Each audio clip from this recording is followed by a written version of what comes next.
High, আমি এখন ready হয়ে মায়ের সাথে একটু বেরোবো। সামনেই কালী পুজো, তো প্রদীপ্তরিক টুকটাক কিছু কিনবো। আর আজকে হচ্ছে ধনতেরাস, তো বুঝতেই পারছো। তো রেডি হয়ে নিই, বেরিয়ে দেখা হচ্ছে। আমি এখানে ফুল রেডি, মাও ফুল রেডি, এখন জাস্ট বেরোবো।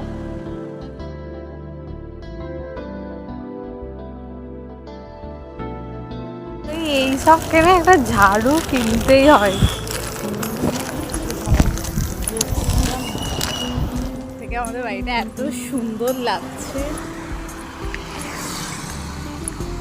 সুন্দর লাগছে সত্যি। এটা কিনে মানে আমরা দুটো দোকানে ঢুকেছিলাম, দুটো দোকান থেকেই নিয়েছি। দুটো দোকানেই প্রায় এক জায়গা থেকে মিষ্টি করেছে। আমার এই জিনিসটার জন্য আমি মানে গেছিলাম, মানে আমার এতই এখন আমি ফুডি হয়ে গেছে আর আমার সুইটস খেতে এখনই এতই ভালোই লাগছে। তো এই বস্তুগুলো কিনেছে, মানে এক টাইপসের কেনে। আবার ঝিকিমিকি বেলুন এইরকম রিপিট করা, আবার এটা একটা আছে সুন্দর।